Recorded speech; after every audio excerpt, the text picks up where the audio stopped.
welcome to the Great Detectives of Old Time Radio. From Boise, Idaho, this is your host, Adam Graham.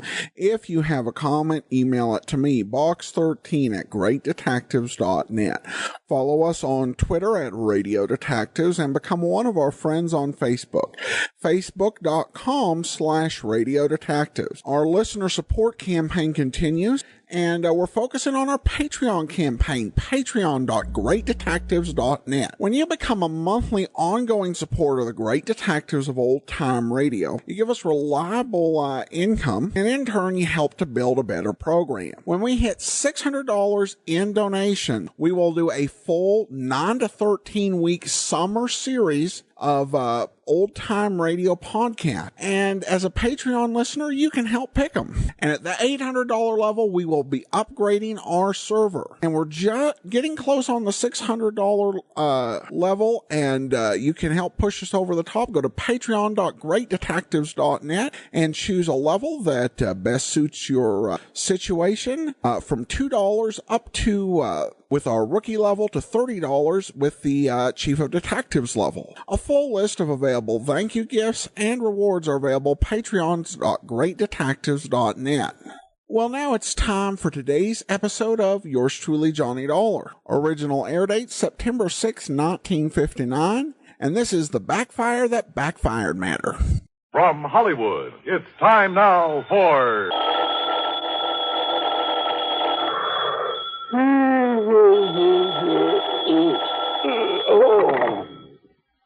Johnny Dollar.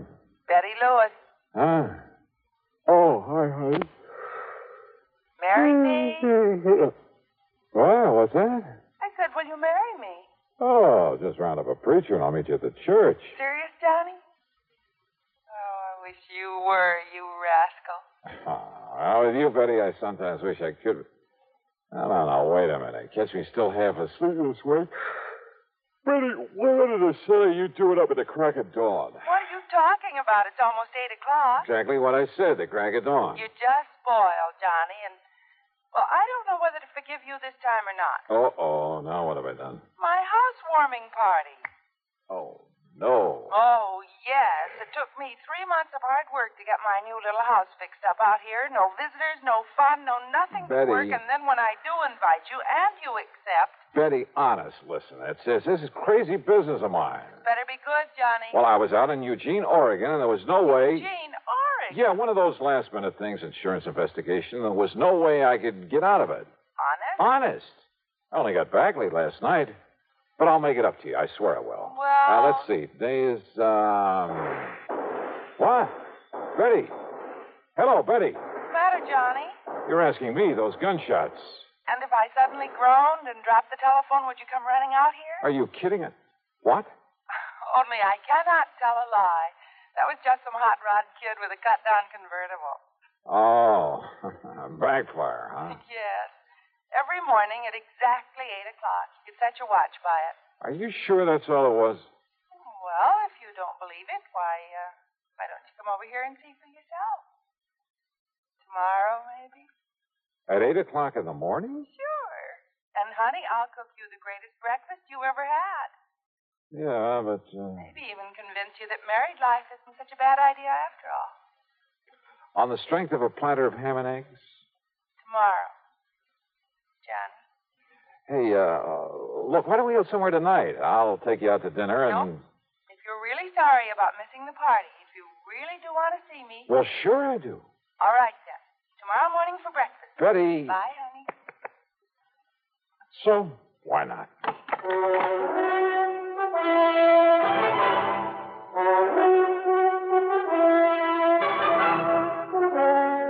CBS Radio brings you Bob Bailey in the exciting adventures of the man with the action-packed expense account.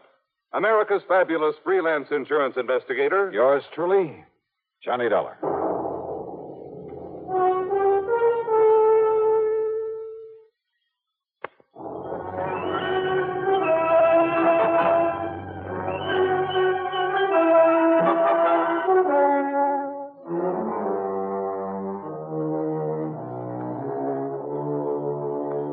Expense account submitted by Special Investigator Johnny Dollar. To the Universal Adjustment Bureau, Hartford, Connecticut. Attention, Mr. Pat McCracken. Following is an account of expenses incurred during my investigation of the Backfire that Backfired matter. I know, Pat, you haven't assigned me to a case. I also know I hadn't the least idea that having breakfast with my best gal was to be only the beginning of an insurance investigation. That before it was over, I'd be lucky to get out of the whole mess alive. But believe me, that's the way it worked out. So if there's any question about your company paying this expense account, well, just read on. Okay, then. Expense account item 1 the following morning, that is, $4.25 for a tank full of gas for my car. By the unearthly hour of 7:40 a.m., I was on my way to far out beyond the edge of town to 11325 East Maple Drive and the newly acquired domicile of my date for breakfast, Betty Lewis. Now, I'm not used to this early morning stuff and was kind of surprised to find so much of the world wide awake. It was warm and pleasant, too early for the scorching summer sun. Front lawns of the rather nice homes in this section glistened with dew. The fields and trees were filled with millions of birds, all singing their heads off, with squirrels chattering away. Yep, real pleasant. Something I'd have to try again sometime. Betty's place, which I hadn't seen before, turned out to be a very cute one-story affair, coral roof and shutters to match. It was set comfortably in between a couple of somewhat larger homes. As for Betty, who stood there at the front door waiting for me, well, I don't know how she does it, but that ever-loving doll, even at this hour, looked as smart and attractive as any man could want. I just can't believe it. And it's still a full 6 minutes before 8 o'clock. Hi, honey. Yeah, so early in the morning? You mind? I do not. Come here, yeah? Oh, Johnny. Gee, what this morning air does to you. Come in, huh? Said the spider to the fly? Oh, sure. I make no bones about it. Your neighbors used to seeing this sort of thing? Oh, sure. I've been having strange men in for breakfast every day. Uh-huh. You know, just so the neighbors wouldn't be shocked when I finally dragged you into my trap. How do you like it, Johnny? Oh, yeah. Hey, looks real nice, Betty. Of course, if I had some nice guy to share it with. If you had any sense, you'd marry me, you know. Yeah. And if I had any sense, I'd get out of this crazy business of mine. Then maybe I could settle down to something like a normal life. 9 to 5 in some air-conditioned office, a nice home to come home to, maybe raise a family. Johnny, you know darn well you'd never be happy with that kind of a routine, humdrum existence. Oh, no? You know it as well as I do. And I guess a gal could get pretty miserable wondering where you are, if you're getting slugged or shot at, maybe dead somewhere. But we do have fun together. And I'm all for it. That is, when you're not standing me up for some glamorous redhead on an excuse you're working an insurance case. Betty, so help me. On a stack of Bibles. Oh, sure. But come on, or your eggs will be overcooked. Now, you sit right there when you can look out the window and drink your juice. Yes, ma'am. You really like my country estate? Yeah. Hey, who lives in that big house across the road? Oh, Mr. Barton J. Robinson. Used to be an attorney. Robinson, sure. He's the one who prosecuted that big insurance fraud a few years ago for one of the companies I served. See him there eating his breakfast? Bachelor, isn't he? Yes, he lives all alone. I think I'd better warn him to stay away from you, that you're my property. He's the most punctual man I've ever seen. If he isn't there when I'm eating my breakfast, I know I've overslept. Here, now. And if you want some toast... Got it. Hey, Betty, I've been thinking. Yes? Well, maybe it's just my crazy criminal mind, but... Thinking about what, Johnny? About that. Holy smoke. No, I've got so used to it morning after morning. Two of them. No, crazy kids. You know who they are? Oh, somebody had the police come out here a couple of mornings, but of course they didn't show up then. And I guess everybody else has just got used to them the way I have. Now, let's eat. Funny, though. What? A crazy backfire. Once they get past here, they stop it. Well, don't worry about it. But I should have. I should have worried plenty about it. Perhaps if I'd been a mystery writer instead of insurance investigator who's used to solving mysteries after they've happened, well, I would have had sense enough to act right then, immediately. Or maybe... Yeah. Maybe there was still time.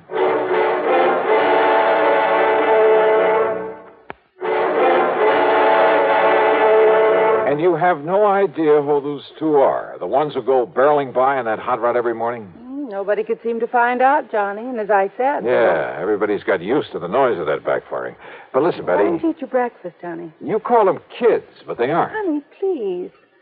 I thought we were just going to have breakfast and talk and sort of make up for lost time. Yeah, I'm sorry for that. But now look. Honestly, do you have to dream up a lot of mystery and intrigue about even the most normal things that happen? They cut the backfiring just as soon as they got around that curve. 3CFU 160. What? The license on that car. Oh, Johnny. Hey, listen, honey, let me use your phone. Didn't I see one right here in the living room? Oh, yeah. But why? And, Johnny, your breakfast will get cold. Be right back.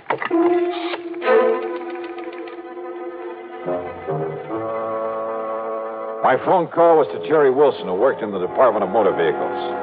It took him a few minutes to dig into the files for me, but when he came back to the phone, his answer was short and to the point. Sorry, Johnny, but you must have made a mistake. You're sure about that? Absolutely. But what happened? Why do you want to know?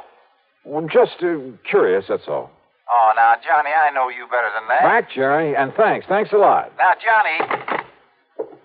Oh, sorry, buddy. Oh, I guess you're right, Johnny. About driving a wife crazy, I mean. I was right about that car. What? That license on it is a phony. There ain't no such number here in Connecticut. All right, so a couple of kids didn't have enough money to buy a license. I tell you, they aren't kids. Now that I've had a chance to think about it, I'd swear there was something familiar about the looks of the one beside the driver. Oh, sure, some nasty criminal you've tangled with and... Oh, Johnny, listen, this isn't why I asked you out here, to cook up some deep mystery. Hey, Betty, this lawyer, this Barton Robinson, who lives in the big house across the road. I don't care about him, Johnny. I care about you. You say that every morning at the same time he's there beside that window eating his breakfast? The same time that car comes roaring by? Yes. When he's here, that is. He was away for 5 or 6 weeks. Until when? He must have come back last night. This morning's the first time in 5 or 6. And when did those hot rodders start coming around? Oh, well, I guess it was about a week after Mr. Robinson went away. Casing the joint, huh? What? Johnny, for heaven's Betty, listen to me. You probably won't forgive me for this. Johnny. Now, listen. Sometimes when I'm working on a case... You're not, dear. Well, sometimes when I run out of leads, all I have to work on is a hunch. 3 months I've been But waiting. strangely enough, the hunches usually pay I off. wasn't going to tell you until So later. maybe my hunch is right this But time. I called the office and told them I wouldn't Because be in. I got a real big fat one I about thought that you car. could go somewhere, drive out in the country, Oh, I'm maybe. sorry, honey. I really am Like sorry. I said, kind of make up for lost But time. I got to get on this thing, and right now. Oh, Johnny, how can you do this Look, to I'll me? pick you up tonight. We'll have dinner, taking a show, make a night of it, anything you want. I know that walking out on you this way's a dirty trick, and if you want to, you can just tell me to... Please, honey, tonight for sure. Oh, sure, Johnny. You know what a pushover I am. Thanks, hon. See you later. I set out to find that car, who owned it, and why the big backfire racket in that particular spot day after day. There was a purpose there, I was sure of it. Not just a couple of kids out on a tear. Besides, they weren't kids. I'd seen that for myself. Because of the way the car had taken the curve down the road, it left a very clear set of tire marks. So I started a careful inspection of driveways, even asked the people who lived along there what they knew about that car. And it took me most of the day. Expense account item 2, by the way, is $1.25 for a late afternoon lunch at a roadside tavern. It was there I finally got some information. You want another bottle of beer, huh, Charlie? Okay. I got one already. Now, as I was saying, mister, I think I know the very car you mean. Yeah? At a 1941, tied down with straight pipes. Must have been a convertible before they throwed the top away. Makes a lot of noise. You know who owns it? Where I can find it? Well, I think I seen it take the cutoff one morning. Cutoff? Yeah, when I was on my way to work here. What cutoff? About a mile up the road to cut off over to Barley Swamp. Good. Thanks a lot. Here's for the food. Well, you interested in buying that old crate? Something like that.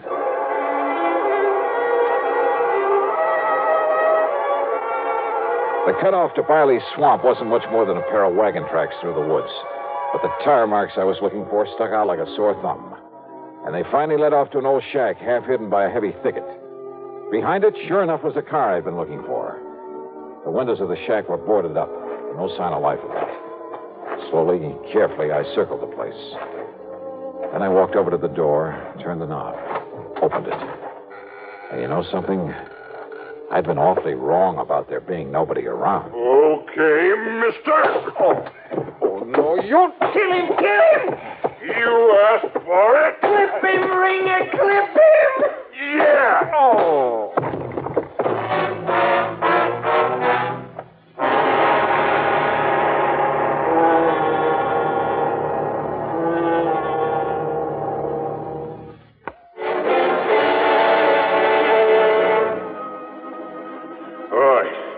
All right, get some water, Gil.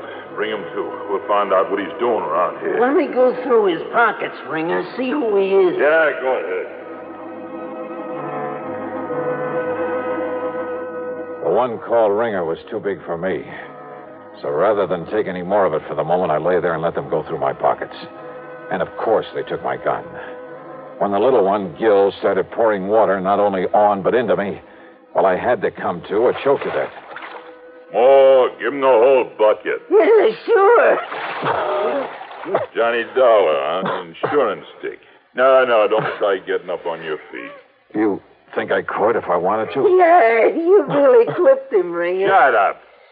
So the coppers have been after me since I got out of their clink, huh? But they couldn't find me, so they had to send you out. Is that it, Dollar? What do you think? I think you're going to be awful sorry. And awful dead. You think you or anybody else could keep me from knocking off that fancy mouthpiece after sending me up the way he did? Well, nobody's smart enough. You're gonna knock him off, Ringer, huh? You're gonna kill him? After we get that lawyer. Well, why not now, huh? Anything goes wrong, I might need Dollar for a hostage. Oh, sure. Only what's a hostage? Only nothing is gonna go wrong. I'm too smart for that. Yeah, I guess you are at that, Ringer. That business of driving by his house every day, the Backfire. That's right, so nobody worries about it no more. And the Backfire will cover the shots when you murder Lawyer Robbins. That's right. Nobody will even notice. And all it takes is one good shot through his window. Just a little hole in that window nobody will notice unless they go up and look at it. An elaborate scheme like that just to show how smart you are? No, because knowing I'm on the loose again, he has that house locked up like a bank vault. Not even Gil and me could get in without setting off an alarm. And he keeps the blinds down at night. Can't even see him in there. But every morning at the same time, he's there at the window. So now that he's home, we get him. Tomorrow morning... Shut up, Gil. Soak up some of that rawhide so we can tie him up and get out of here. Yeah, sure, Ringer. I want to get some food and some sleep. Then, Dollar, we'll be back to see you in the morning. And after we do, you won't see anything anywhere anymore. Wet rawhide that shrinks when it dries, cuts into ankles and wrists like a steel band. By the time they finally left in their hot rod, the pain was excruciating. Sure, I could roll around a bit, maybe even out the door. What good was that? There was nobody ever came around this neck of the woods. So I lay there straining against the bonds, hoping they wouldn't cut off the circulation completely as the rawhide slowly, inexorably... Wait. It was raining hard. I rolled myself painfully out the door into a puddle in front of it. It seemed like hours. It was hours. It was long after daylight before the rawhide finally stretched enough for me to get a hand free and take off the rest of the thongs that bound me. I looked at my watch. 8:15, which meant they'd done their job. And yeah, now they'd come back here to... Then I heard it. The hot rod coming down the soggy wagon road. Quickly, I ducked back into the shack, waited behind the door.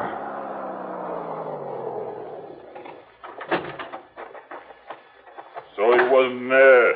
We had the storm to cover us, too. I don't get it, Ringer. So he wasn't there at that window means somebody warned him. Means that Johnny Dollar warned him. That means we're taking care of Dollar right now. Hey, no, wait. Listen. What? That car coming down the road. Yeah, I see it. It's a girl that lives across the street from that mouthpiece. What's she doing out here? I don't know. If she pulls in here, we start shooting first and find out afterwards. Hey, she is. Here she comes. Look out. Shoot. Let her have it. Yeah. Oh, no, you don't, baby. Dollar, I'll kill you. I'll blast you. Oh, no. Betty. Johnny, if I hadn't run into him, he would have killed me. That's okay, honey. You did the right thing. Johnny, when you didn't come last night, and this morning when the man at the roadhouse told me where he'd sent you to find that hot rod. Honey, now. So I told Mr. Robinson to stay away from his window, and I came as fast as... Oh, are you all right, honey? Are you all right? Yeah, sure. A little wet and tired. Johnny, I was so worried. I was so worried about you. I'm sure glad you were. Thanks, honey. Oh, do that again. That's the sweetest kiss. Run over me. Try to kill me. Shut up, Ringer. You think I'm gonna... Yeah. Oh. Can't you see I'm busy? Yes. More, Johnny.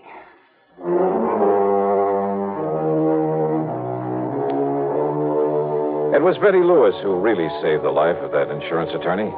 So most of this expense account covers some well-earned entertainment, plus a little gift for her. No, not an engagement ring, but a big jug of my sin. But I must admit, she certainly makes me think about the merits of... Yeah. Expense account total $450 even. Yours truly, Johnny Dollar.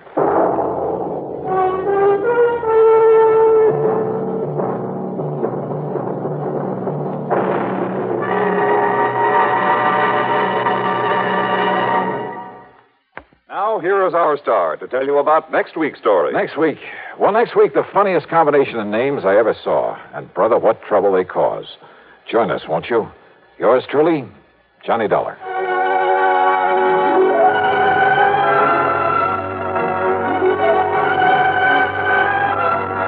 Yours truly, Johnny Dollar, starring Bob Bailey, originates in Hollywood and is written, produced, and directed by Jack Johnstone. Heard in our cast were Virginia Gregg, Forrest Lewis, Barney Phillips, and Tom Holland. This is Jim Matthews speaking.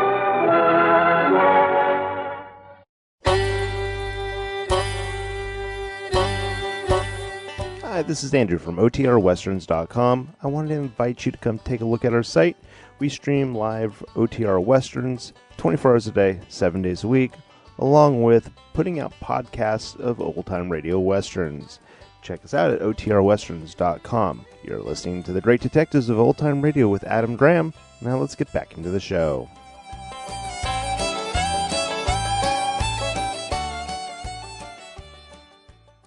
Welcome back. Virginia Gregg takes over the role of Betty Lewis and does a fantastic job. Performance does call to mind a little bit of Helen Asher, but I think they are different characters. And of course, she once again saves the day. And I think it's safe to assume that she deduced what had happened in terms of offering the advice to the attorney and figuring out to tip him off. So some pretty good instincts there. I hope the insurance company pays for it, even though it's Johnny just going out on a hunch and figuring somebody will pay him for it later. All right, well, on to listener comments and feedback. And we start out with Robert, who says, Adam, having lived in San Francisco for the past 2 years, I should say this was regarding the Embarcadero matter, this was a particularly interesting episode for me. In the city, the odd number piers are northwest of the ferry building at Market, and the even-numbered piers are southwest/south of it. The largest odd-numbered pier is 43.5, so the Pier 93 mentioned in the story simply never existed. I assume that the writers took Pier 39, which is the most famous one of all, and reversed the digits. Well, thanks for that perspective. It's interesting that they reversed it. And it kind of, when it's a famous pier, kind of weird, I guess they'd be concerned about other concerns to feel that need to reverse it. At any rate, thanks for the comment, Robert. And then we have a email from Jay, who says, I've been listening to your various old-time radio podcasts for the past 9 years, including Dragnet, Superman, and now Great Detectives featuring Johnny Dollar. And I greatly enjoy and appreciate your hard work in providing these podcasts, as well as your enjoyable enjoyable and sometimes humorous commentary. I've spent the past 2+ years amassing my own collection of MP3 Johnny Dollar episodes, with the primary focus being the episode starring Bob Bailey, of which I finally completed my collection minus the lost episodes. In some ways, I feel emotionally vested in the Johnny Dollar characters played by Bob Bailey, as I feel, as do many old-time radio enthusiasts, that Bob Bailey was the consummate Johnny Dollar. And now I'm listening through the episodes of his successor, Bob Reddick. I find these performances lacking in emotion and character depth. I'm looking forward to listening to Mandel Kramer, whom I've read to be the second best to Bob Bailey in terms of performance.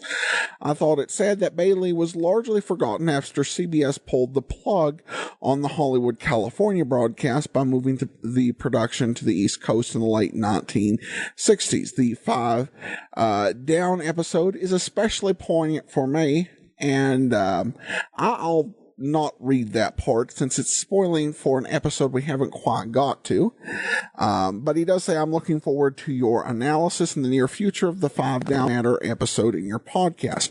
Again, I appreciate all you do, and may the Lord continue to bless you and your wife. Well, thanks so much, Jay. Regarding the Bob Reddick era, I have not exposed myself to too much of it.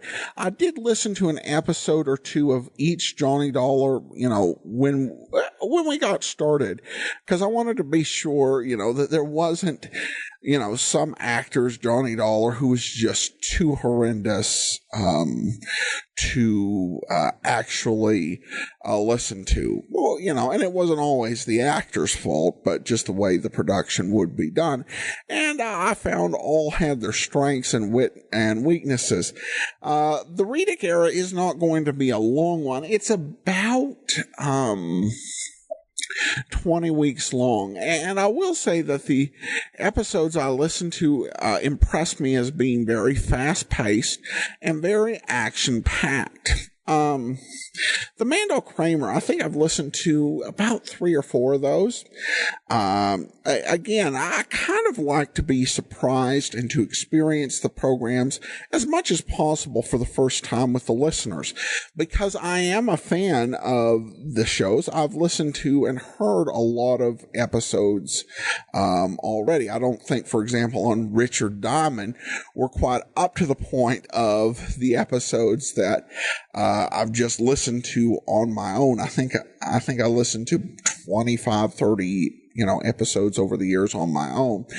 But I think the Reddick ones impressed me as being very action-packed. The Mandel Kramer ones that I've heard have been interesting because it's really, when Mandel Kramer takes over as Johnny Dollar, it's 1961, and the episodes, many of them, they have almost a very early 60s vibe to them that's very different from the Bailey Johnny Dollars. And I don't say it's better or worse, I just say, it's different. And you get an entirely different set of actors from this East Coast production of Johnny Dollar. So it'll be sad when we're out of Bob Bailey episodes, but I think there are some interesting performances and stories ahead, and I look forward to hearing them. But after we get through all the Baileys, and I do think Bob Bailey is the best at this.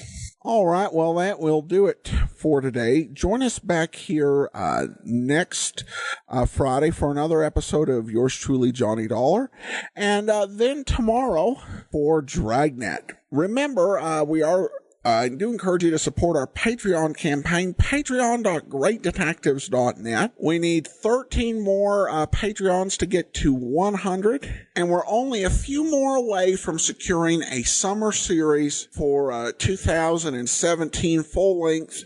You decide, and you can still support the show on a one-time basis, support.greatdetectives.net. But from Boise, Idaho, this is your host, Adam Graham, signing off.